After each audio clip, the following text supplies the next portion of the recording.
Welcome back to Doom 2016. Today we're going to be covering all the odds and ends before we finish the game for real in the next video.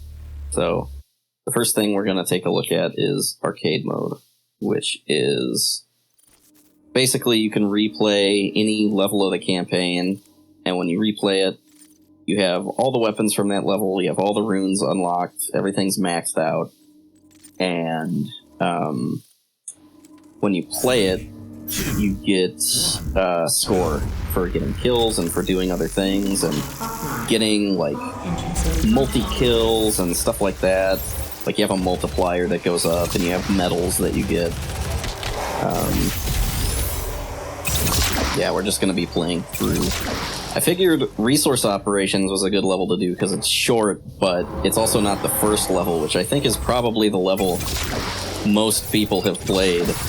If they play arcade mode, they go, oh, I'll check this out, and they play the first level, and they say, that was fun, and they don't play any other ones, so... Instead, we're playing level 2, and I'm skipping through all the boring stuff.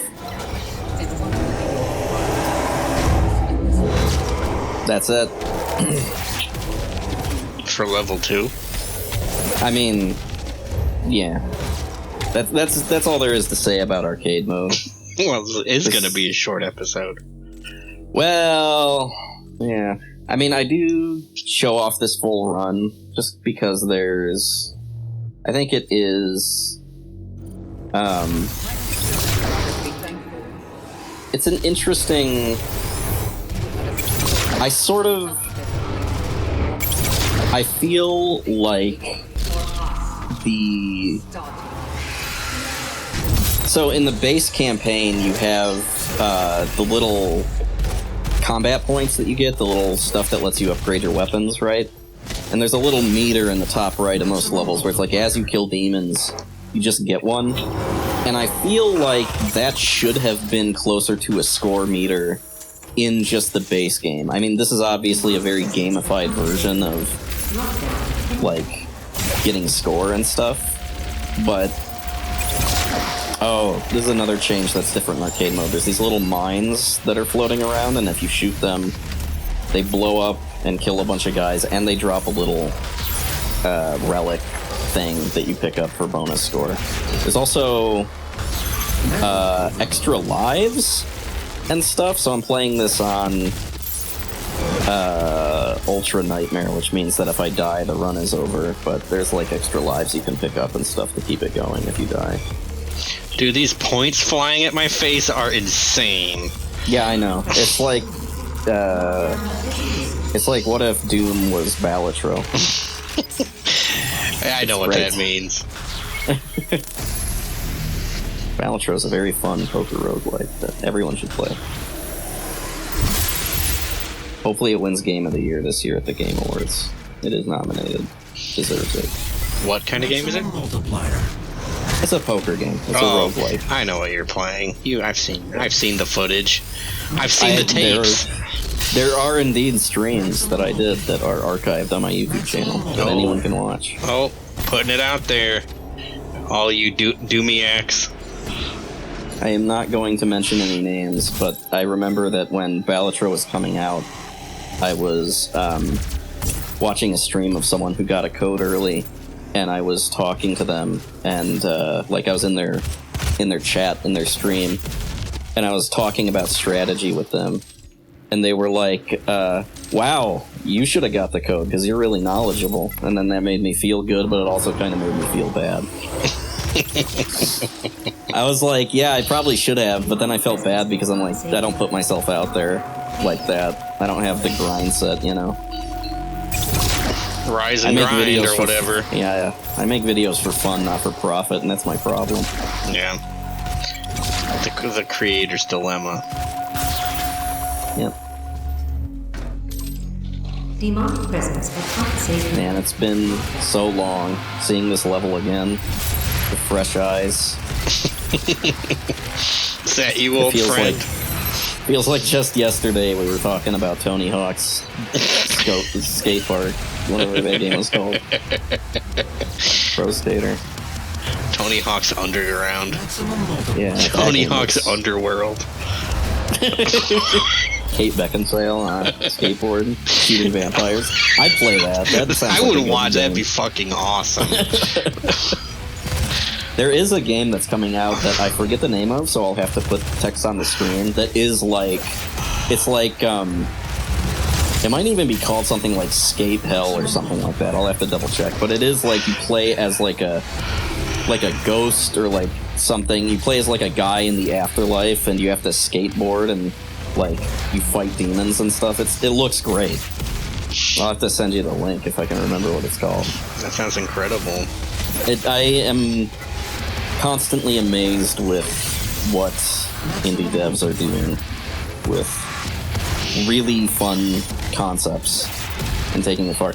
This game, so, I mean, I think we may have talked about this slightly at some point before, but this game sort of reinvigorated the boomer shooter genre, as it is referred to now. Mm-hmm. Like, not to say that there weren't a lot of fun, you know, less serious shooters on the market, but this game brought it to like a mainstream appeal. And I think even this mode in particular kind of shows that the developers really wanted it to be like silly fun and just like fun to play and not like a really serious thing.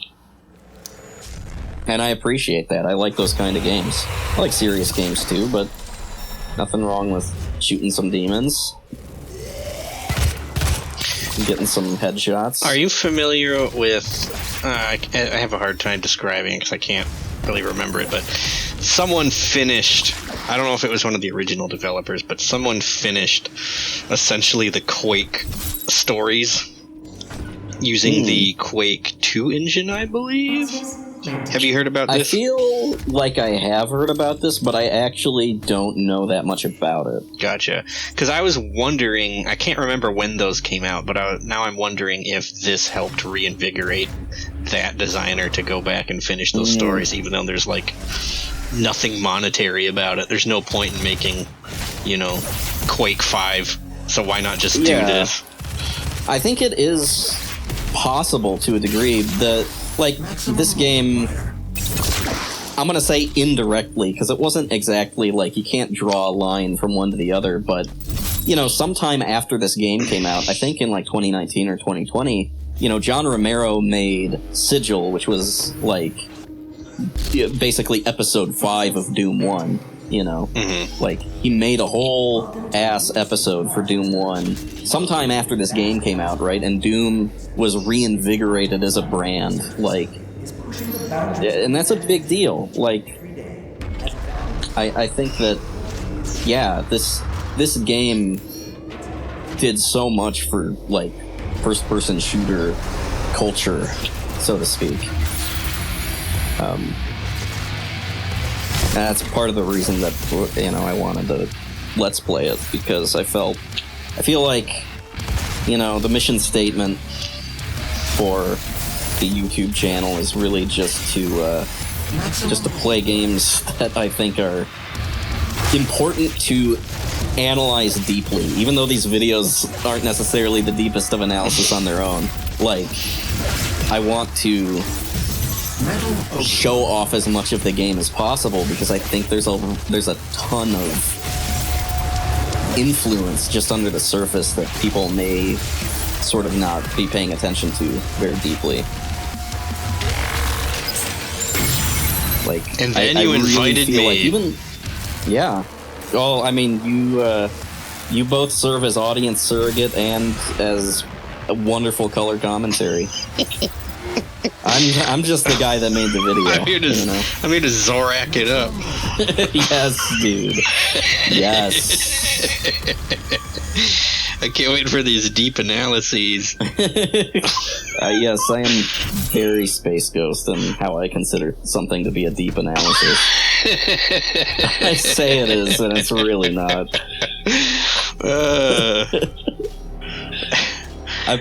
This is a total tangent. I've been watching a bunch of clips from Xavier Renegade Angel recently. Oh yes, so, like, dude. My brain is totally cooked when it comes to humor right now.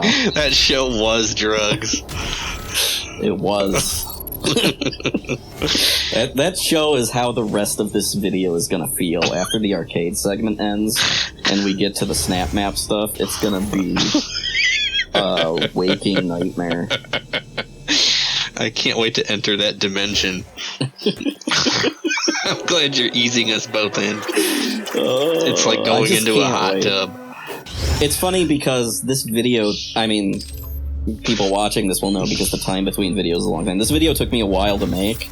I wasn't working on it constantly, don't get me wrong. Like, I got sick and some other stuff happened in between. So, like, I didn't have a ton of time to work on videos. I said we're back and then we weren't back because that's just how my life goes sometimes. But, yeah, in terms of it taking a long time, like, I recorded this section a while ago and I started putting the video together a while ago. So, like, this is all fresh for me. I'm thinking in the future about the weird places we're about to go. Like, total absurd, like, creative anarchy. Like, there just are no rules. And it's gonna be great. Oh, there's a sound bug here, too. I don't know what's going on. Man. I got 2.6 million.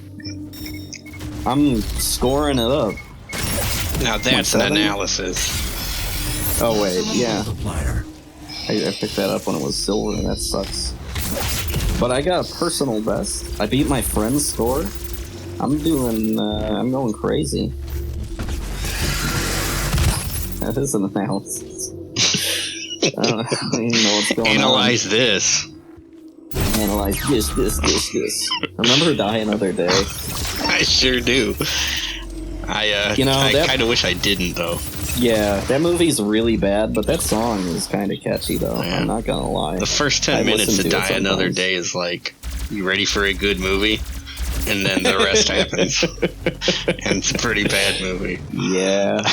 It seems like they're almost gonna do something for a second. It feels like they're gonna do like a spiritual successor to GoldenEye.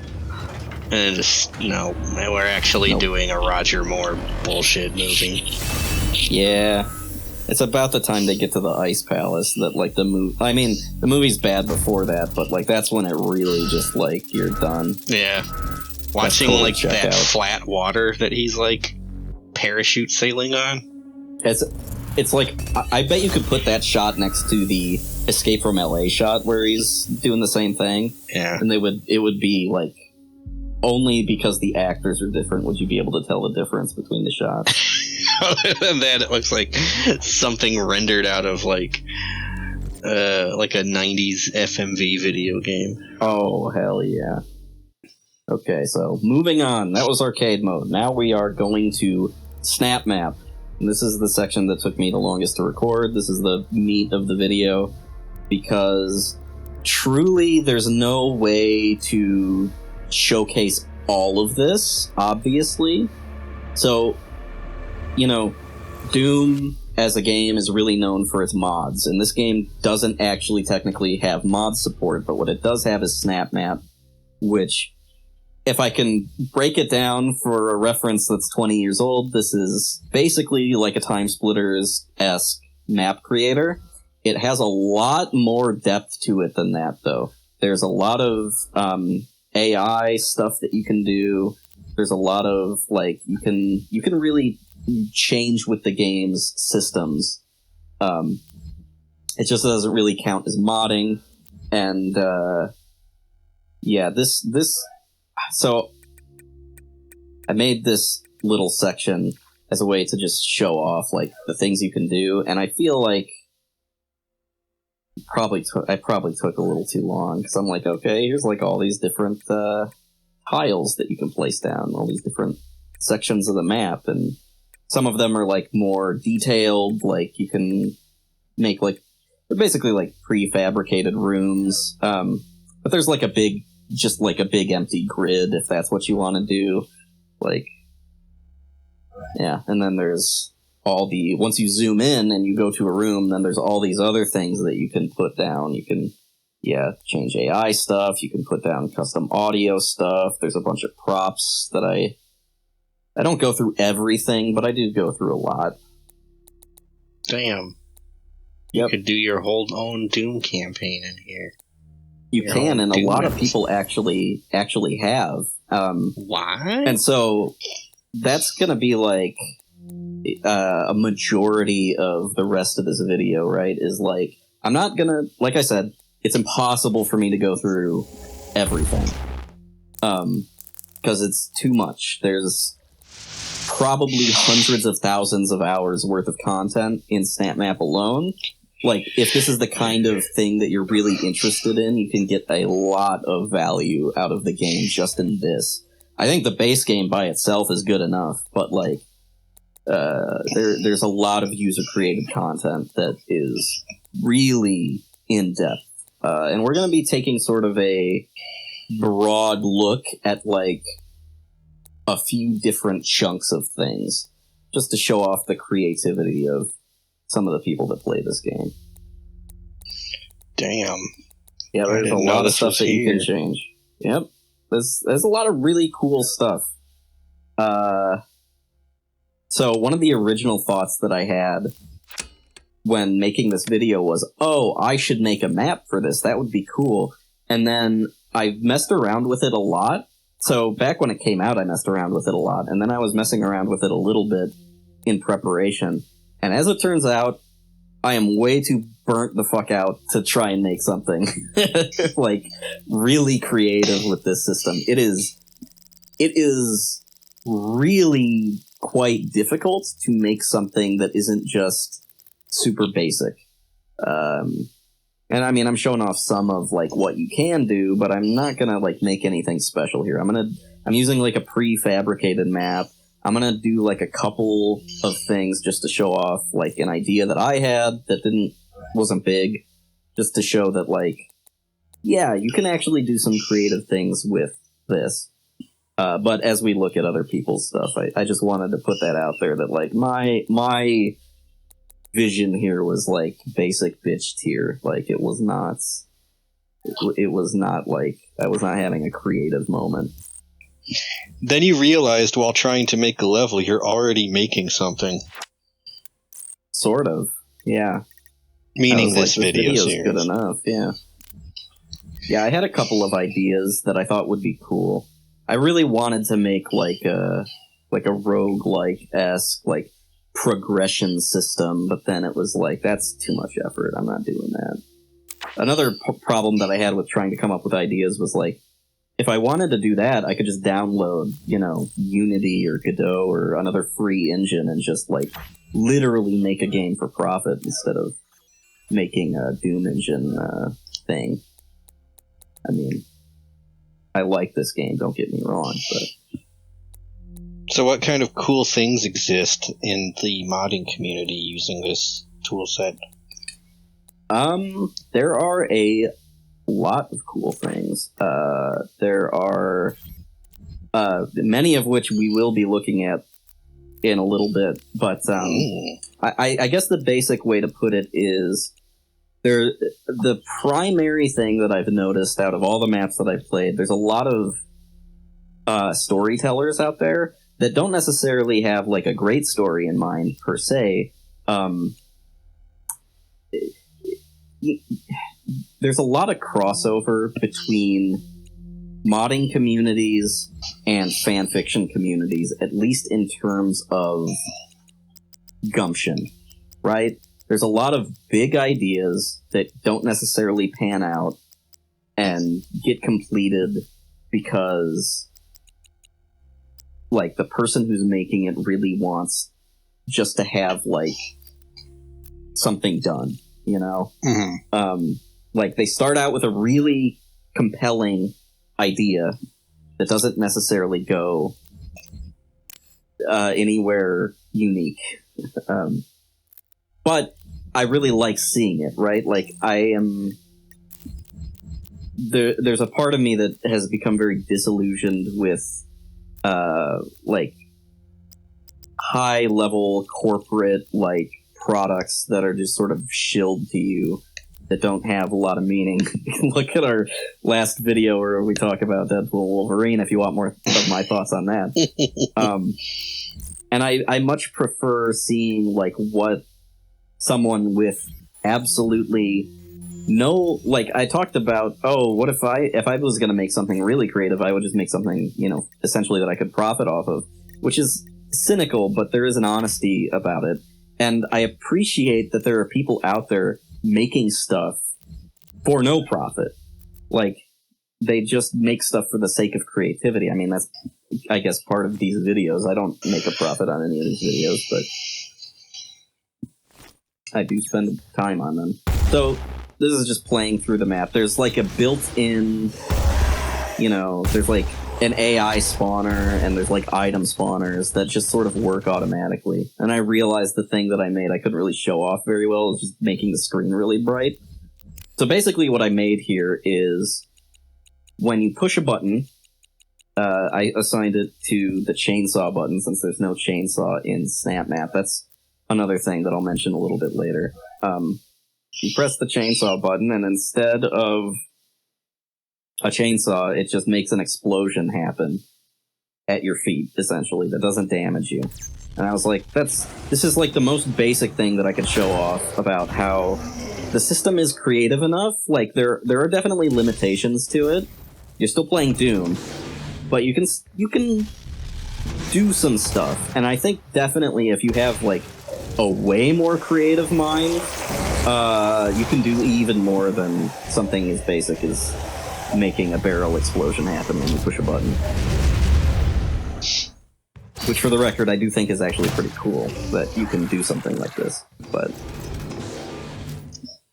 create your own power-ups. Exactly. Like when you get a board game and you have a card that's like a blank card and says, make your own card.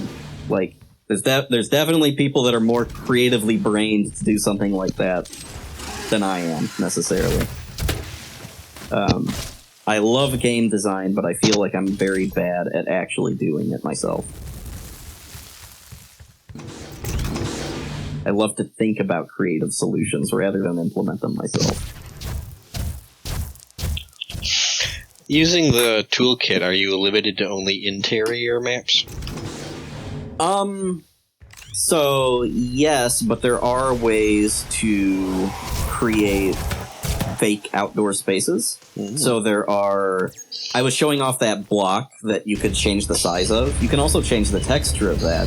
So you can make it like a sky texture. Mm-hmm. And it works pretty well. Like, you can make a fake skybox in a room if you wanted to. Okay. Old school illusions. Yeah, there's also a hell tile set, and there's like an industrial tile set that we were looking at, and there's like a more office-y kind of tile set, and then there's like an old school Doom tile set if you want to make like a level that looks like that.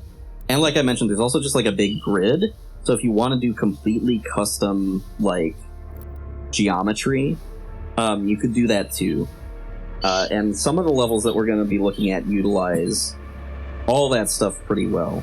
So there's this featured tab that they don't update anymore, obviously, because this game's hella old. But like every, I don't know, couple of weeks, every week, every month, I don't know what the cadence was, they would put out like, oh, this is a community spotlight, like somebody made this thing, we're going to put like them on the front page so that when you log in, like, this map or whatever that they were impressed with, that would be something that was just cool.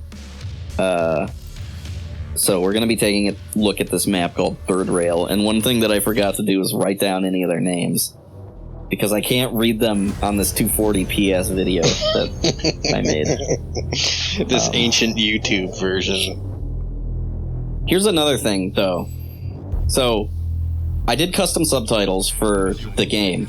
This is why. Because the subtitles that are in the game are fucking impossible to read. They're tiny, little yellow, they're like 10 pixel tall text. You can't read the subtitles in this game if you're playing it, like, a low resolution or watching it on a YouTube video on your phone. That was the biggest consideration. I was like, I don't want to make a video where people have to fucking squint to read subtitles.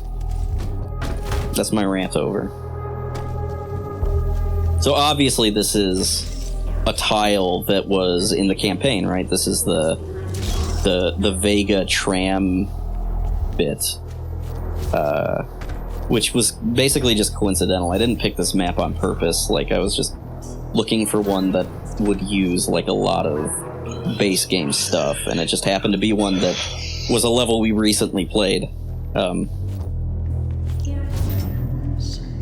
And I mess up this jump because I'm terrible.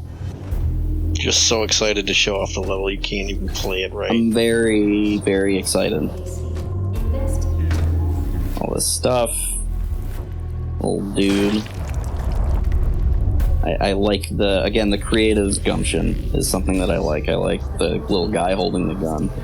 It's very adorable. And the weird, noxious fart gas that's coming out. I don't know what that's all about. I don't know why there's green smoke, but we take it. And you can see there is like a skybox that the guy, whoever made this, they put that in there, like, on their own. Very nice. That was not part of the tile set originally. I don't know what the fuck Vega's saying here, so you have to, if you're watching the video at home, please tell me what Vega said, even though I can read it on the actual YouTube video also. He's just saying, there's demons coming. Please kill the demons. Something like that. So you can do custom audio, you said? Sort of. Like, you can't record your own stuff and put it in the game, but you can... Like, there's a bunch of voice lines that you can pull from. There's like a fake, I don't know what you would call it, like Animal Crossing style, where they're like Sims, where they're just saying, mumbling nonsense. Like, that's what you're hearing when Vega's talking. He's just sort of making like mumble sounds. Yeah, there's a few things like that. There are custom, like, they have a bunch of the old school Doom sound effects that you can put in there and cause to trigger on certain things. You'll actually hear one of those later on in this map. There's a door opening sound effect that plays. Yeah, there's like a bunch of sound effects and stuff that you can put in. There's a full piano roll from like, I don't know, C0 to like C7 or something. So if you want to write piano music and trigger it, there is a map later on that does that I have footage of it, but I cut it out, so maybe I'll cut that back in when we get to that part. I don't know. And so that's the other thing. The map that I was making earlier and sort of showing off the basics, there's like a lot. So Snapmap as a system is definitely based off the multiplayer part of the engine, because it does support multiplayer, but there are AI. You can still put the AI from the campaign in there. And then there are these sort of maps that people like to make, which are intended to be single player. Like, I don't think you could launch this map with multiple people. They use sort of like the campaign structure of like objectives and things to go do, and there's not like scores or weapon limitations or anything that like the multiplayer system has. A lot of that stuff was actually added in later. When Snapmap first came out, it was pretty limited, and they supported it over time. They like the Hell tile set was something that they added later, because that's something that people really wanted. And so, yeah, there's a lot of... I am sort of sad. This Snapmap did not make it into Doom Eternal for a variety of reasons, and I understand them, but there is still, like, disappointment there. Damn. Now, that having been said, they did officially come out with mod support for Doom Eternal this year, 2024, sometime earlier. And so that was surprising. People didn't expect that. There's official mod tools that you can use. So there are Doom Eternal mods that I'm sure are in the works that people are making. I've already seen some custom levels that are interesting. We'll get to that later when we get to Doom Eternal, maybe, if I feel like covering that stuff. But this version of it, like this really... I think what I like about Snapmap in particular is that it's really accessible. It was on the console version of the game. You could do the same things with it that you could on the PC version. Like, it is a really... Accessible is the right word. It's a really accessible tool to, like, if you want to make something, even if it is basic, it gives you that opportunity, even if you don't have, like if you don't have access to a computer, but you have a PlayStation, you want to fucking make a level of something, like, there you go. Like, it's pretty in-depth for what it is. Definitely. And so that I really appreciate. Is Viking Doom gonna have? Is Doom Dark Ages gonna have any map support? I'm gonna preemptively say no. I mean, they haven't announced anything. I figure it's too much of a headache and too much of a hassle. I figure it probably takes up some amount of server space that they don't necessarily want to, give out. I would imagine that mod support probably isn't gonna officially happen within the first couple of years of its lifespan, but I think it'll... Like, if they're doing it for Doom Eternal, I figure that Doom The Dark Ages will probably get it at some point, too. Depending on how the reception goes to the Doom Eternal mod support.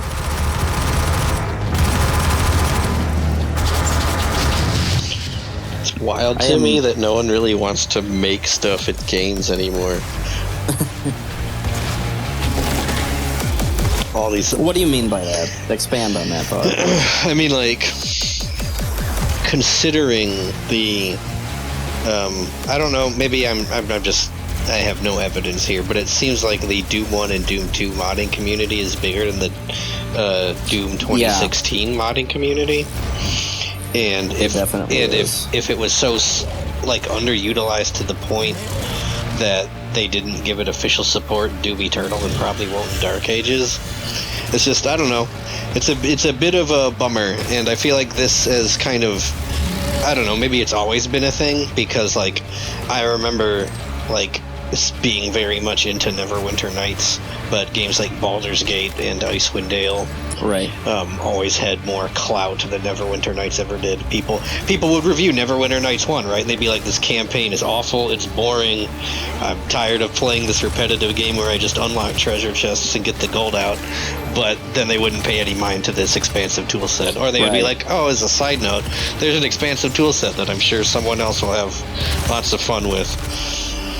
And it's just a bummer. I mean, it's not too much of a bummer. I mean, there's a Neverwinter Nights Enhanced Edition now, and the community has always been huge, and it always goes through phases, waiting for another official release for Neverwinter Nights, which eventually they get because somebody remembers that there's a community for the game. But I guess my point is that it doesn't... I mean, I guess it's always been niche. Like, you mentioned how boomer shooters were in style and then went out of style and then came back in style. But even when they were in style, they weren't necessarily mainstream, which means the modding community is going to be even less mainstream than the game itself. But I don't know. It just seems like it keeps dwindling. Like,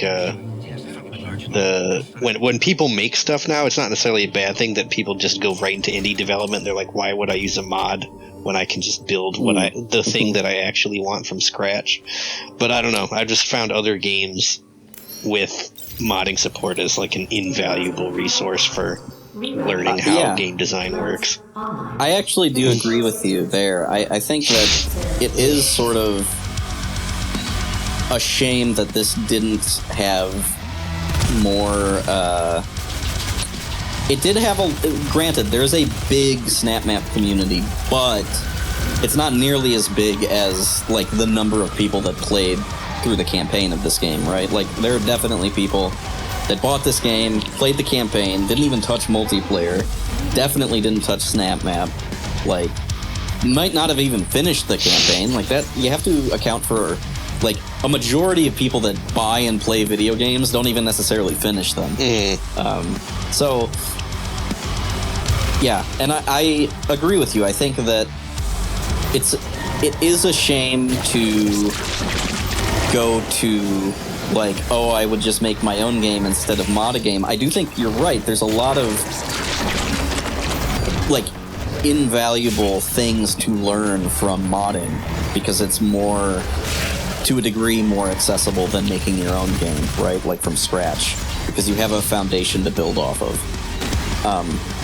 And I think that's, if I had a sneaking suspicion as to why Doom 1 and 2 have had more mod support over a longer period of time versus a game like Doom 2016, it's because the base game itself is so modularly built. It really lends itself to custom levels and custom demons and custom things like that. Whereas a game like this is more cohesively structured together, and like removing or adding parts to it is kind of weird. Yeah, that makes sense. That'd be like, I mean, it's like how the Tongue Splitters 1 and 2 and 3, for that matter, all had pretty in-depth level construction, but they were all pretty rigid around, like, established rules, like, or established tiles. There's only so much customizability you can add. I mean, that's the other thing, is I don't know what kind of a programming nightmare it is to make something like this happen. Oh, right? certainly. Why go through the effort of making a tool set when... Why go through the effort of making a tool set when, like, a very tiny percentage of the fan base is going to use it? Yep. Here's another thing that is also a limiting factor. So, I have downloaded this map so that I can look at the innards of it. And you can already tell it's a relatively small map in terms of number of tiles used, but you can see there's a lot going on. And when I zoom in, you will see that there is even more going on. Like, while I say it is accessible, because I do believe it is, in order to craft something really, like, very designed, I don't know how else to put it, like, you have to spend a lot of time putting shit together, and especially in a system like this where you basically have to do it all by hand. There's no automation per se. You can't be like, I don't know, like, hard to come up with examples, but there's a lot of games where it's like, oh, you know, if you build a gun, then you have like a prefab of like what a gun is. So if you make a new gun, it's much easier. Whereas in a system like this, like if you want to make a combat encounter, you have to make all of them by scratch. You can't, well, there's some AI tools that, like, in the game where you can put, like, that will help you for, like, spawning in AI. But, like, if you want to make a combat encounter start and end at a certain point, you have to do it all yourself. So this is basically the only... I'm showing this off because, first of all, the little shitty thing that I made, you can clearly see how, like, someone with more time and more effort, they can make something infinitely more interesting, even if it is relatively small in scope. Although, even down to lighting, right? Like, there's custom lights put on stuff. All sorts of things going on to make this look and feel and act the way that the person who made it wanted it to feel.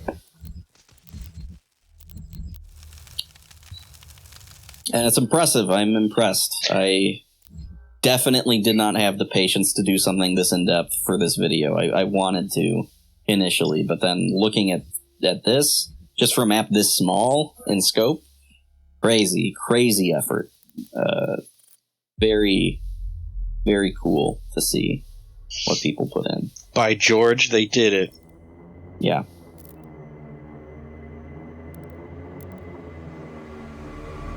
I don't know why I'm just on the menu. My brain must have broken. I should have cut this out.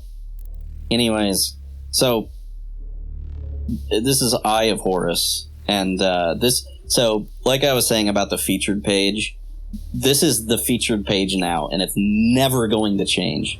Eye of Horus is going to be the first thing that every player sees when they log in to Snapmap. So I figured I might as well play it. Eye of Horus is a really long map. Eye of Horus is the longest segment of this video. It's about 40 minutes of this video. And I cut a lot out of it, and it still is 40 minutes long. That's, I would say, my total playtime of this run was about an hour. And this is my second playthrough. I played through it once before just to get a feel for it. This is a lot of custom stuff going on. Oh, fuck, let's go. Yeah, it's awesome. Yo, what the fuck is this? It's like a flying saucer. Cutscene, but I love it. And again, this is all just built with the Snapmap stuff that you can do. Like, it's really creative. So, part of the gimmick to this map is that there's a score. Kind of like arcade mode, I guess. Like, as you get kills, it builds up a multiplier. There's little pickups around the map that you can find that are hidden that also increase your multiplier. Taking damage lowers your multiplier, and if you die, it resets back to 1. So, like, you can get a lot of score, and it's sort of built around score. And, as I was saying, earlier you were asking about outside segments, this is a total custom geomap. So this is, instead of using prefabricated, like, maps like the last map did, or tiles, I should say, this one uses custom tiles. You can kind of see when I turn really fast, the edges of the screen, it has to load stuff in. So you'll kind of see it sometimes, where if I turn really fast, you'll see the bounds of reality. Yeah. But that's just part of the limitation of something like this. But, so this map I really like. There's a lot of things that I don't like about it. I think it's too long. But the custom geometry is really cool, and the score stuff is really cool. And when I was mentioning fan fiction earlier, the creativity of some of the set pieces of this are really cool. So, for instance, this is the first boss fight, right? There's 3 specters, and they're each protected by a gore nest, but to break the gore nest, you have to actually shoot. There's like a chunk on top of it that you have to shoot to break down before you can actually destroy it. And then they're just showing off that there's like power-ups in the room. So now you have to do this, which is different than some of the stuff you have to do in the base game, right? Like, this is... Even the boss fights in Doom 2016 are not... You know, they have bosses with patterns, but they basically just amount to shoot the boss. And this is actually asking you to, like, do something slightly different. It's not that... I mean, you're still shooting something, but it's different. And again, creativity. So, there's no way to spawn, like, giblets like this guy is doing. So, how they did it is there's a spawner on top of a kill volume, so that when you shoot the gore nests, it spawns a cacodemon in that spot, and then they immediately die and explode into chunks to give you the effect that you're blowing, like, meat off of these gore nests. Damn. It's cool. It's really cool.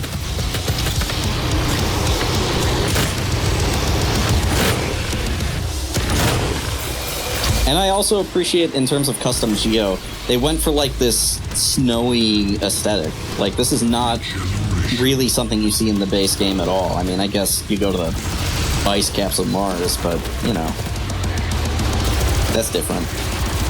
This is unique. This is why we go to the movies. This is why we go to the movies. Not to see Deadpool and Wolverine. To see, I don't know what this would be equivalent to in a movie.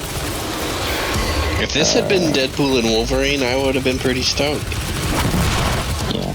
I was gonna say Skinamarink, but I don't like that movie, so I can't make that comparison. But because this is such a long... More like Kyle Balls.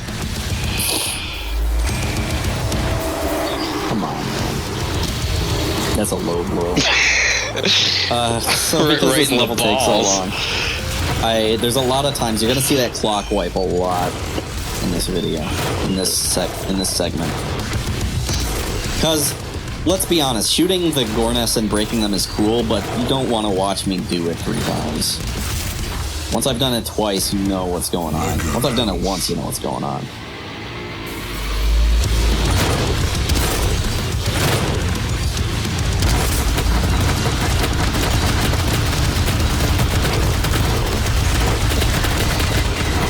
Anyways, I'm just watching the video.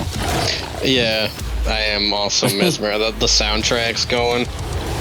Yeah, it's banging, man. The soundtrack's going, and I'm shooting demons, and like everything's right with the world in this brief moment. It's all gonna be okay. Yeah. At the end of the day, there's always Doom to play. Or doom a day. Yeah. Keeps Doom the is Kyle ball eternal, away. After all. I don't know why I brought up Skinamarink, so... Why isn't there a Skinamarink mod? Isn't that just my house.log? No. No, it's not. But my house.log is actually good. No offense to people that enjoy Skinamarink, I'm just saying. It was bad. It wasn't that bad. But it wasn't that good. Sorry for my cheap shot, Kyle Ball. Yeah, this guy actually likes your movie. He hasn't even seen it. No, actually, I have seen it. Oh yeah, that's right. You did watch it. Anyways, there's 1,000 imps, so cut that out. You don't need to watch me kill 1,000 imps. So, one thing I was going to mention that I forgot to, that I think is good to mention here. So, in base Doom modding, right, or in level creation, there's a lot of levels that people make called slaughter maps that are just like thousands of demons, and like, I mean, they're really cool maps. Like, some of them are really interesting to look at, but it's like a specific kind of map that people make. Yeah. And this level feels like the equivalent of this game's version of a slaughter map. There are so many demons in certain parts that it's insane. They never break the engine. The engine has a cap of like 12 demons out at a time. I don't think you can have any more than that, at least not in Snapmap. But it's just the amount that they throw at you time and time again. Like, they will just... Maybe there are more than 12, I don't remember. There's a lot, though. They just constantly are throwing demons at you. Tricking that game engine. Yeah, exactly. We're also going to get to some of that later. So this is an interesting fight. There's 2 Macubi called Fire and Ice, and when you damage one of them enough, it brings you to either a fire or ice-themed, like, little mini-puzzle that you have to solve before you can damage them again. A lot of these boss fights give me, like, Destiny vibes. There's a lot of Destiny boss fights that would do, you know, stuff to this equivalent. A lot of immunity phases where you have to do something to break the immunity phase. Which I prefer. I like that kind of boss design over just, like, a guy that has 1,000 hit points. Yeah.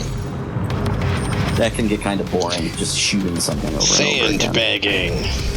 Yeah. I like actually doing something.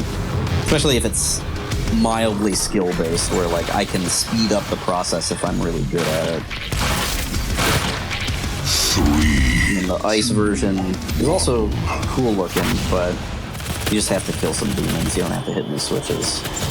But it's still cool. I like that, again, there's a lot of effort being put into it. That's interesting. This is like that level from Mortal Kombat 4. It does kind of look like there's a few like MK4 levels reminds me of. This is the most like Doom 1, Doom 2 looking map I've seen from the modding community thus far for this game. Yep, this is very gaming in a good way. It's Very kind of video 90s game-ass video game. 90s edgy PC. aesthetic. It's very 90s. Yeah, very boxy. Oh, I could see the grid for a second there. The grid.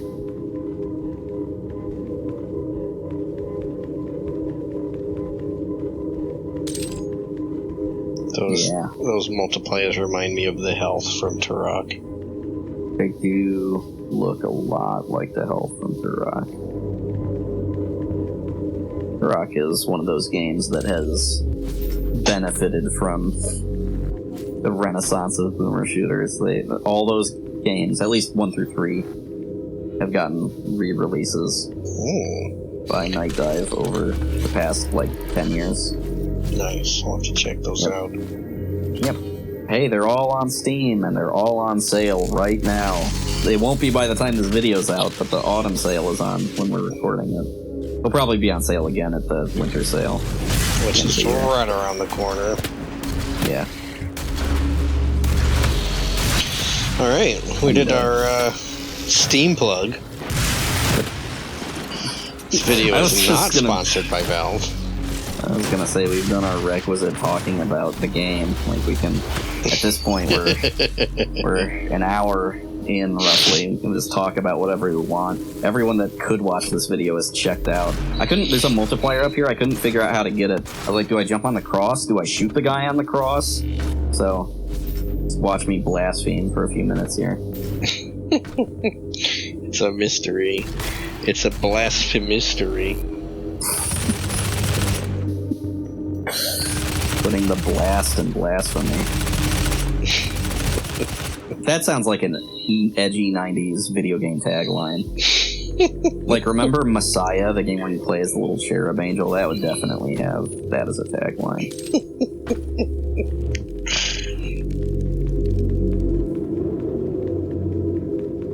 Oh, there's dialogue.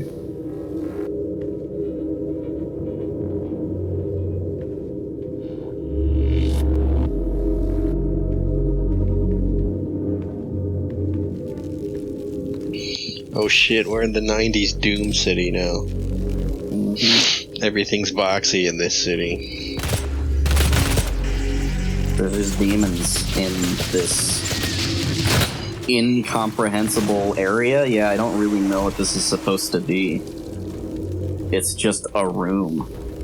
It's just a series of rooms. I mean, I guess that's life. But there's really no context. What is this? I don't even. Yes. He's 2009 posting. I heard you like Mudkips. I heard you like Hell Knights. I heard you like Barons of Hell. I was gonna correct you, but I decided against it. I'll figure it out eventually. I was like, he didn't need this right now. Don't interrupt my Dracula flow. Oh, man. Do you remember Hell Knight from Mace the Dark Ages? Yes. Kind of. Which one was he? Describe how he looked. I remember he looked the like name. a xenomorph with 2 battle axes. Oh, yeah, the battle axe guy. Yep. That game had a killer cast. Yeah, it did. Mordo's Cole. My favorite. He's the Not most really. generic of them. Yes, he's the most He's Kyle Katarn with a flail. Nah, I liked, when I played that game, I liked Al Rashid. He had the falchion, the cool, headscarf. That was a cool design. He had, the armored, plated arm. Yeah, I think I was into Lord Demos the most. Lord Demos. I like those cool. power hitters. He's slow as all hell. I liked most of the characters in that game. There's not really... I mean, there's a lot of generic ones, but there's, The Viking guy was pretty cool, too. Viking guy, yeah. I like the blind monk guy with the staff. I think he was supposed to be blind. Yeah, he has the eyes. He has, the white eyes, yeah. Yeah, he was pretty cool. Zhao He was something. Cool. Zhao Long? Yeah. Yeah, that sounds right. That game was pretty cool. That game deserves a sequel. Yeah, it does. Or a re-release. Either way. Cujo the Chicken? Or was HD it? Or was it re-release. Pojo the Chicken? I think it was Pojo. Because Pojo was a Midway thing, right? Yeah. Pojo also appeared in Gauntlet. Yeah. That is so That's true. what they needed. They should have had a crossover with Gauntlet. Have all the Gauntlet characters be in Mace of the Dark Ages. That would be sweet. That would be sick. That would be so fucking sick. I would throw up in a good way. Damn, look at these skyboxes go. Throw up in a good way. Yeah. Is that skybox moving? It has like a weird, like it doesn't move, but it is like that pseudo 3D. It's like, it's really hard to describe how it works, but you know, it's like a green screen type effect where like the background is always gonna stay in the same place, like, but it's relative to your camera movement. It's hard to describe. I getcha. Like, the thing that he's projecting, or whoever they're projecting the map, like, it's just like a flat wall that has, like, the projection of the background on it. Yeah. But it doesn't get closer when you get closer to it. It's always going to stay at the same relative distance. Oh, I know. Okay, yeah. Yep. Skyboxing. Beatboxing. What would it be like if you boxed someone on a plane? That would be skyboxing, man. That happens. Well, it doesn't happen. They don't box, but that happens in Die Another Day. They fight on a plane at the end. That's true, with swords or whatever. Yeah. Halle Berry sword fights that lady. Yeah, and all of their clothes are just falling off or whatever. It's very embarrassing. Yeah. It's a very embarrassing movie. In many ways. A movie so bad. I feel like that's how most Bond movies and series end, though, is there's a really bad movie and it's just like, that's it. That's it for you know this what's funny James Bond. Is we're recording this the week after Thanksgiving. I have memories associated with Die Another Day with Thanksgiving because one Thanksgiving when we were at our grandparents' house, I remember it was on TV. I remember just like watching it and being like, and just like not having any emotions, just like not, I mean, it's not a good movie, but it's just like there's nothing else to watch. Yeah. So it's just like, oh, I guess I'll watch Die Another Day. Wow, Die Another Day for Thanksgiving. What year was that? Well, Die Another Day came out in 2002, so if it was airing on TV, my guess is if it came out earlier in the year, then it was that year. Or it was 2003, maybe 2004. Wow. It had to have been. That's embarrassing. Yeah. Can you believe we had Thanksgiving at our grandparents' house? That is so long ago. It was a long time ago. They're all dead. They're all dead. So, we will never experience that again. Yeah. Thank God.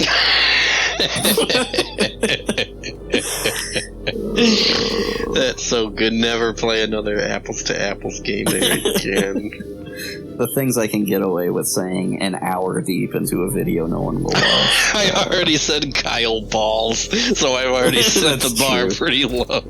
That's so true. Oh man, and now I keep referencing it so you can't cut it. Well, what's funny is that, like, I mean, I don't like Skinamarink. I've said that plenty, but I don't have it. Well, I do have a little bit against Kyle Ball, but not, like, for his success, just because I think the movie that he made was bad. But you're the one insulting him. I'm not even saying shit. Yeah, I just thought it was, I don't know. I thought it was funny. I thought I was clever, funny. and now I'm, like, scared Kyle Ball's gonna listen to this and just put us on blast. But Never. hey, Although bad reception is good reception or whatever. That is the argument that I made in my review of his movie. See, the irony is not liking Skinamarink, but here we are. We're gonna make the Skinamarink of Doom analysis. This is our Doom analysis. I'm gonna cut to a toilet and then it's gonna disappear and then reappear. That's, you know. This is where the criticism goes, like it deserves. Yeah. That's all I think about whenever I think about that movie is that fucking toilet. God, that's so weird. I think of like scared kids and you're just like... He's the one that put it in the movie. If he didn't want me to think about it, he shouldn't have put it in the movie. It's just funny. Our completely different takeaways. I mean, yeah, those kids were scared, but like, you know, I've seen that in a movie before. I have not seen a toilet disappear and then reappear, so, like, that is unique filmmaking. I wish David Lynch had made Skinamarink, because the whole movie would have been about the toilet. Right? It would have been from the toilet's perspective. Toilet is like a banana. Damn. Golden and pure. Now this is a challenge to anyone that is watching this and has made this point. Please make at least a short film that is from the perspective of a toilet. That would be cool. Give us Skinamarink the Snyder cut. I don't even know what that would entail. Zack Snyder presents Skinamarink. Just think about it. I'm thinking about Joss it. Whedon Skinamarink. This evil entity's right behind me, isn't it? Is this how we transition into talking about how Joss Whedon should be disliked for his actions and not because his scripts are bad, because they're actually fine? Yes. Yes, it is. I will title this video, "Everyone is Wrong About Joss Whedon" as clickbait. We'll finally get views. Great, now everyone's gonna hear me say Kyle balls. Nah, I'm not doing that. But we are. You are right. We are right. You should just title the video "Kathleen Kennedy should be fired from Star Wars." You'll get 400 trillion views. I don't know that I agree with that. Anyways, there's a light puzzle. You know, you shoot one light, it turns off, but it turns on the ones around it. There, I solved it. Okay, anyways. Kathleen Kennedy. I mean, I don't care. I don't care enough about Star Wars to tell you whether she should be fired or not. I don't care either. It's just... No, I know. The internet I know exists. You're saying clickbait titles, yes. I have to take your proposition seriously for at least 1 minute. That's how my brain works. Oh, Jesus Christ, I'm so sorry. That's just how it works, man. I'm sorry. I don't get to choose what things I take seriously. I hate sand. It just happens. Oh, I hate sand too, man. It gets everywhere. It's coarse and rough and it gets everywhere. I hate Skinamarink. It's coarse and rough. I mean, Skinamarink is a better movie than Episode 2 Attack of the Clones. That's easy. I feel like we're having two different conversations here. It's that Space Ghost Zorak yes. energy. Tall boys make you feel like a cowboy. Oh shit, what's going on? Oh, so this is when I was talking about there's 1,000 demons. Here's 1,000 demons. This is why they give you the BFG. And it still doesn't kill all of them because it doesn't do enough damage. Yeah, so this is not the final boss. This feels like it should be the final boss. This is, I would say, the 6/7 of the, not 6/7. This is the 66%, 67% of the way through. We're about 2/3 of the way through this map. We're being presented with an army of demons that come out of these doors, and there is a giant brain on the other side of the map that's covered with like a... It's supposed to be covered with like an energy shield, although it really just looks like a glass texture. So you have to kill all the demons that come out of here. And there's a lot. I cut out the rest of the Mancubus, but then you have to fight a bunch of specters. and I don't even know why I showed this, because I'm going to cut again in a second. And then you have to kill a bunch of imps. And there's power-ups floating around. Pick up the quad damage, just make this go a little faster. Shoot my missiles at the floor. Splash damage, you know what I'm saying? Let the missiles hit the floor. Exactly, dude. Oh, please. The anthem for World War III. Saying anything. You're just like, let's just wait a minute. I have to analyze this now. And I'm like, it's so much better when you have your stupid jokes, because what I'm saying does not matter. Even one bit. But mine does. Yes.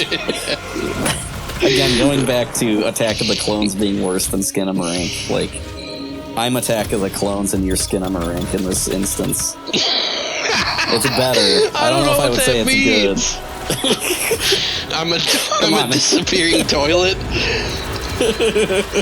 Yeah, but I'm sand, and I'm coarse, and I'm rough, and I get everywhere.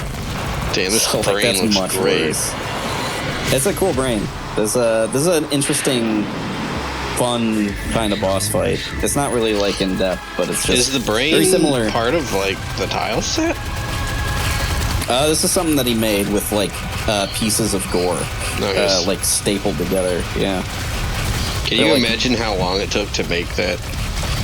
right. Like, again, the creative aspect. It's a lot harder for me to imagine making something like that myself than actually doing it. I don't know what that sentence didn't have an endpoint in mind. Anyways, I cut out a lot of this fight. The basic gist is you kill all the demons, and then you have to do this section where you pick up these power cores, and then you have to go put them somewhere else. These power cores never make an appearance in the campaign or the multiplayer, but they are a Snapmap original. There's different colored power cores as a usable item that just appear. I don't know why exactly, but it's cool, I guess. It's a different kind of pickup than a key card.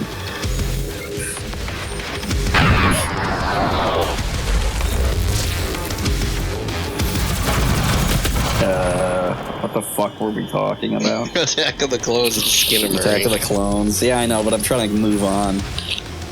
I don't know how to.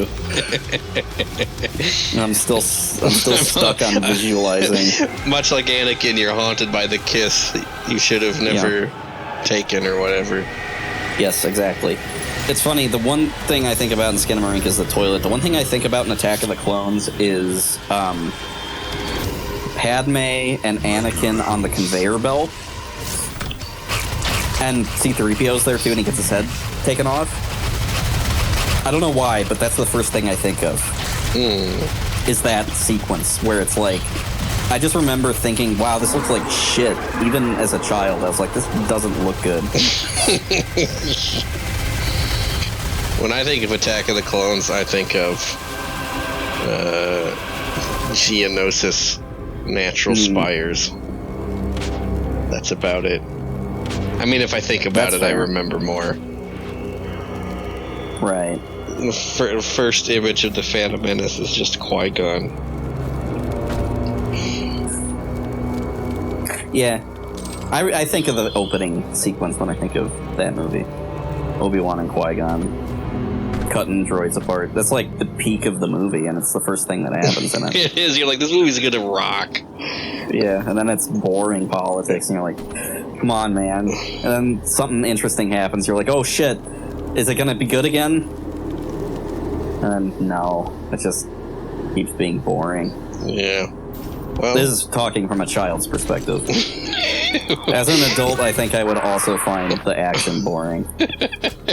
you have to be in the right age category, I guess, or something, where it's just like, I don't know. You have to find I agree. somehow you have to find it fascinating, to like endlessly fascinating. Like, I need your 7-hour analysis on Attack of the Clones and why it's actually genius.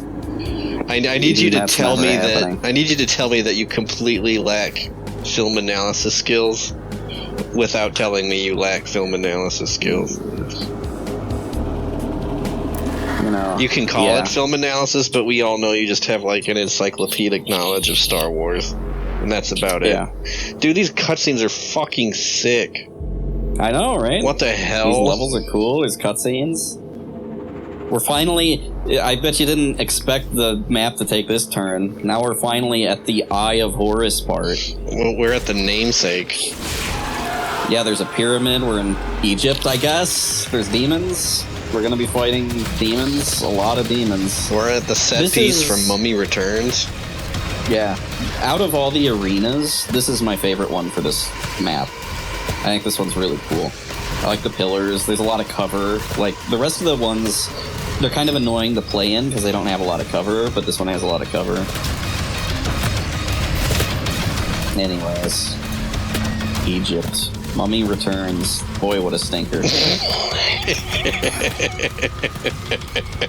first Mummy's great. I haven't watched The Mummy Returns in at least 20 years. I feel like it can't possibly hold up, and even as a kid, I was like, not as good as the first one.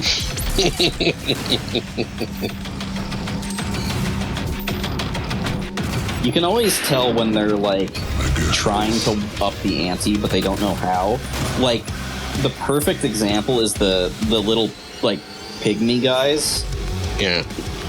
It's like, they're trying to make, like, a cool set piece to rival, like, some of the cool set pieces of the first movie, but they really didn't understand, like, what they were doing or why. Because it just wasn't cool. It was kind of stupid. And it was not scary. Not even close. I know that I wouldn't call the Mummy movies horror movies, but they are horror adjacent. They've got the universal monster of the Mummy in them. Like, they're going at least for horror adjacent. Kyle Ball presents The Mummy Returns. The airship with the fucking hot balloon, that shit's just like, I'm checked out. By today's standards, that airship looks like complete shit. Yes. It looks like a flying piece of candy. It looks like a flying turtle candy. Yeah, it's... the first movie is pulp. Like, genre pulp nonsense, don't get me wrong. But it's like they took... someone misinterpreted what pulp was. And they were just like, oh, so you make it corny and stupid and kitschy. And it's like, no, that's not what that means. It does have to at least be sort of based in some reality. Like, there's a lot of things that can happen that are unrealistic, but, like, a flying airship crosses the line, is what I'm saying. Like, to that degree. You could be pulp without powers, being cartoonish. Yes, you nailed it. Yes. You could be like, corny silly, without being cartoonish. You're saying it better than I ever could. Because you're right. The first movie is also corny and silly, but, like, damn, they knew what they were doing. Steven Sommers, I think, is the guy that directed that movie. Yeah. A+ job for that movie. Not so much The Mummy Returns. No, and not for, didn't he do League of Extraordinary Gentlemen, or am I thinking of someone else? No, that was the guy who directed Blade 1. Trying to remember. Really? Stephen Norrington? Yeah, Norrington did. Insane. I didn't Isn't actually that know wild? It's like when I looked up Martin Campbell, I'm like, GoldenEye, Casino Royale, wait, Green Lantern. Oh yeah, Martin Campbell's... I know more of his movies than I do Steven Sommers. Is it Van Helsing I'm thinking about? Did he direct that one? He directed some other... Yeah, I think you're right. Yeah. It's one of them. I don't remember. I can never remember which one. It was one mid-ass. Yeah, Steve Norrington was like movie. who did Independence Day? Roland Emmerich? Yeah, he was like the Roland Emmerich of the mid-2000s. That's true. Where he just got like the occasional banger action movie and then some super stinkers. Oh, yeah. Like, Emmerich's got that Independence Day, but he's also got that Godzilla. Roland Emmerich has had way more misses than hits, and even Independence Day is, like, not a good movie. It is entertaining. I will give it that much. I do like watching it every once in a while, but it is not a regular for me. There should be a Mummy Independence Day crossover. Yeah, but it should be with the 2016 or 2017 Mummy with Tom Cruise. One of that movie came out. Remember that movie? I don't. I didn't see it. I remember the trailer with all the missing sound. Yeah, that was so good. Just hearing Tom Cruise go.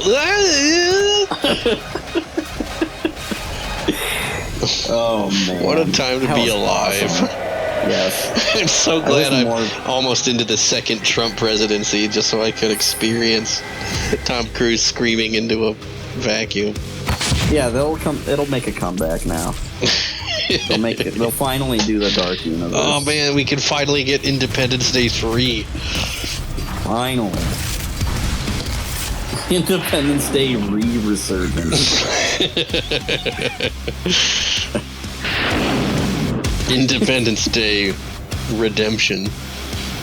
That's probably not a joke. That's probably what they would have called it.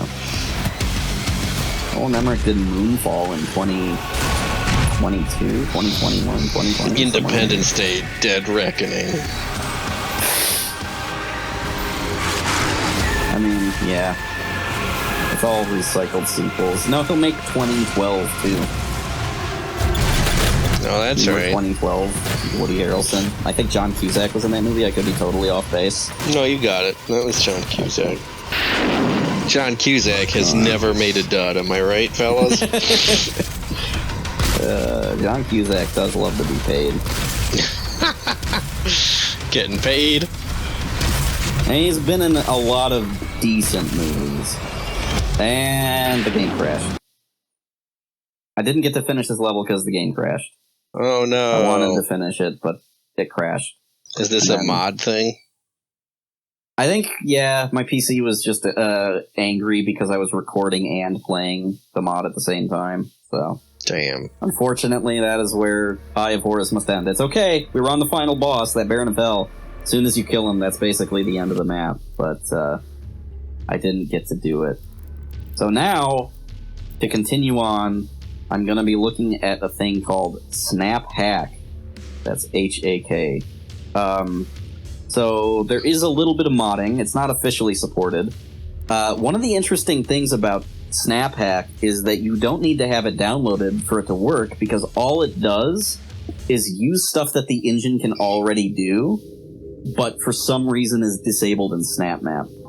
So, I mean, we have a menu here. To be fair, you can do that in Snapmap normally. It's actually not hard to make a menu, but stuff like having a flashlight color change, that's, you know, there are no flashlights in Snapmap.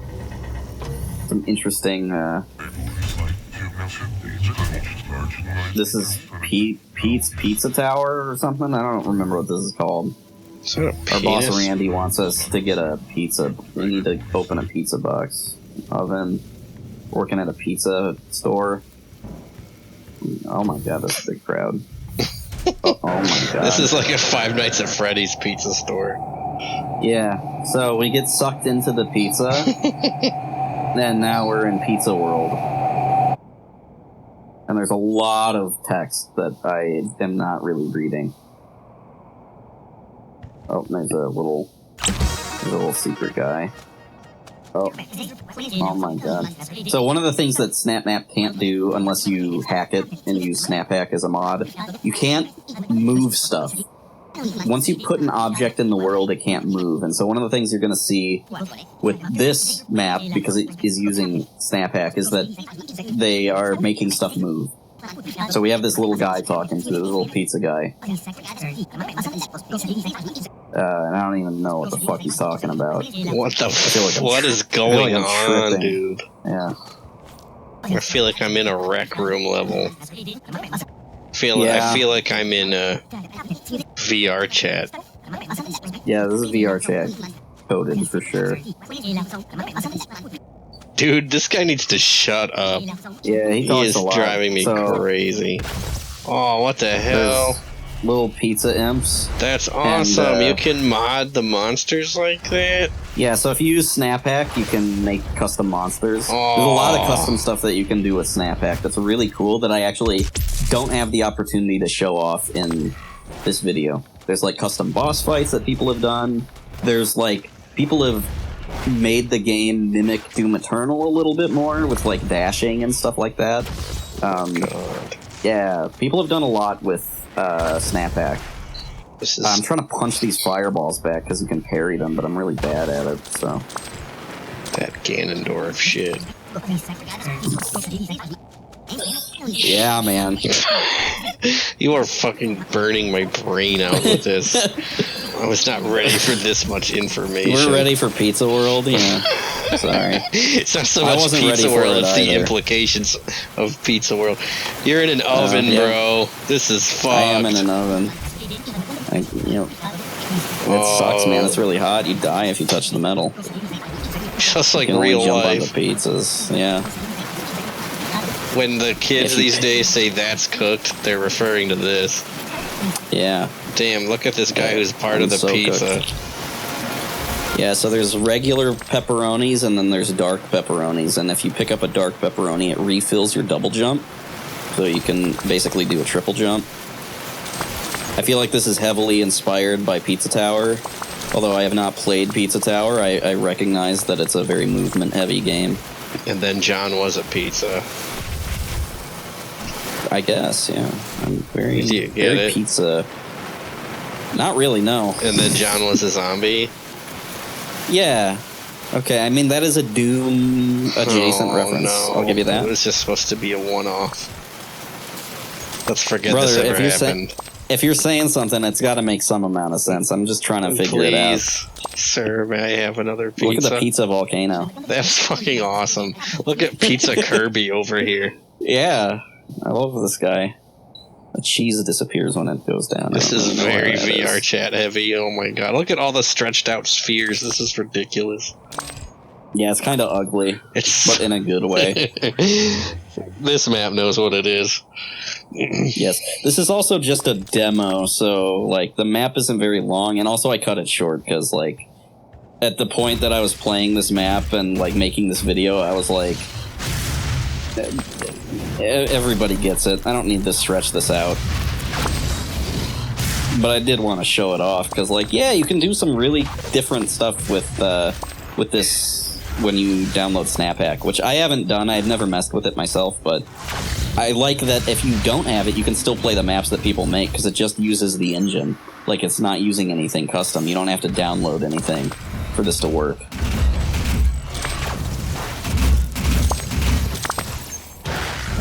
I don't really love yellow on yellow enemies, though. It's kind of fucking hard to see. Yeah, it's rough.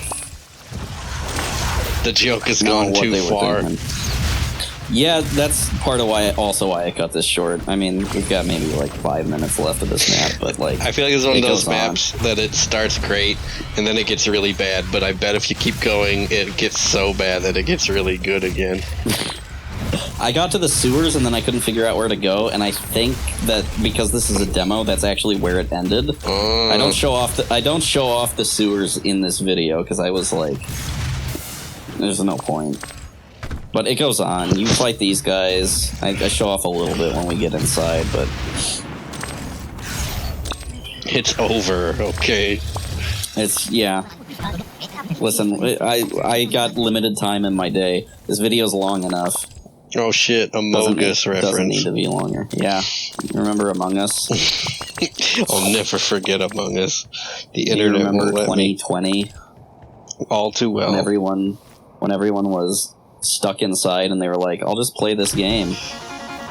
And tell all my friends about it. $5. Yeah.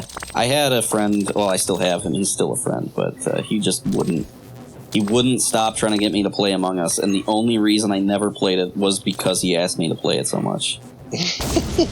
So apologies, Tricky, I did not mean to be an asshole about it. I just thought it was a funny bit to keep not playing it. funny story. Kyle Ball would just keep begging me to play Among Us with him in 2020, so eventually I just I would gave play in. Among Us with Kyle Ball, I think. In 2024. I'd play it with him. I'd play it with both of you, and then I'd just secretly link him this video, and I'd be like, "Look at what we That's did." fine. And he'd be like, "Haha, thanks for liking my movie. I'm Kyle Ball." Yeah, exactly. I had a similar experience with another person named Kyle. I think his name's Kyle. Kyle Edwards. That's his name. Are we gonna dox him?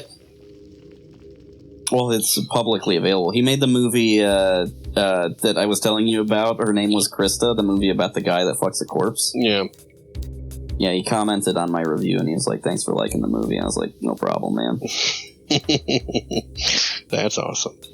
And then he followed me, but I don't know that he uses Letterboxd that much. All he ever did with his Letterboxd account was to comment on reviews of his movies, of his own movies. And also he wrote quote-unquote reviews of his own movies, but they were really just so that he could talk about behind the scenes. He wasn't actually reviewing his own movies. He didn't rate them. He just used the opportunity to... Anyways, here's Doomtris. This does not require Snapmap. Whoever made this, they just made it in Snapmap. They just made Tetris. How the hell do you do that? This is blowing my mind. With magic, I guess. Yeah, I know. I'm trying to think about how this is working. Yeah, so each square, each pixel, essentially, is like a one of those boxes that changes color to simulate the piece falling. Which is crazy. That is crazy. Like, the idea of making that is mind-shattering. Yeah, blocks are not falling. No, it's just things changing color in sequence. Dude, you need to stop showing me this. The possibilities awesome, right? are endless. Snapmap is so cool, actually. There's a lot that people can and have done with it. And this is just a sampling, right? I just picked 4 maps to show off, kind of basically at random. I knew that I wanted to show off this in particular because this impressed me the first time I played it in 2016. This is an old one. This is like one of the first ones I played. I was like, holy shit. Like, this is insane. Yeah, this is too much. I'm gonna have, like, reverse nightmares about this. I'm gonna wake up and just feel empty inside because I could be making Doom stuff instead of going to work. Well, no. Unfortunately, you do need money to live. It's a nightmare, man. It does suck. But it is real. Well, as real as anything is. Success. But let's not go down that road anyways. Watching me play Tetris is not that interesting. And there's the piano music you can briefly hear. Game over. New high score. But then I put it up to 100. This is really hard to play at max speed. I can't play Tetris at max speed. I don't know what's happening. And then I turned it down slightly to 95, and it's still, like, impossibly fast for my brain. Because you don't have time. When it hits the bottom, it just locks in. There's nothing you can do. If you fuck up slightly, it's over. You're done. And I fuck up a lot. Like that! Like, fuck! No! Yeah, this is hard And to then watch. I start panicking. No, I needed it to go over to the right. Dude, stop. Look at this mess that you're making. Yeah. I want to die. I can't play Tetris at high levels. It's too hard. And there's all these different backgrounds that you can play with. I didn't go to the version history and leaderboards. I should have, because that would be interesting to look at. And this is a 4-player map. The hot seat, you can actually change it so it rotates. You can't play all at the same time, but you can have it so that, like, if one person loses, it moves on to the next person kind of thing. Oh my god. Which is really cool, yeah. It's Jason Bourne. Oh, Jesus Christ. Yeah, so we can take a look at this shit. There's all the music that you can put a switch on. Is music playing? Then, yeah, there's the pixel index and a sequencer tied to it to change the color of the pixels and to keep track of scores. There's a piece generator that I think is randomly generated, like which piece you're going to get next. But then it locks out pieces, like so that you don't get the same one in a row, because that's how Tetris works. You never get the same piece twice in a row. Dude, what the fuck? Yep. Oh my god. And then here's the piano notes. This guy made a piano song with, and then had a music timing for everything.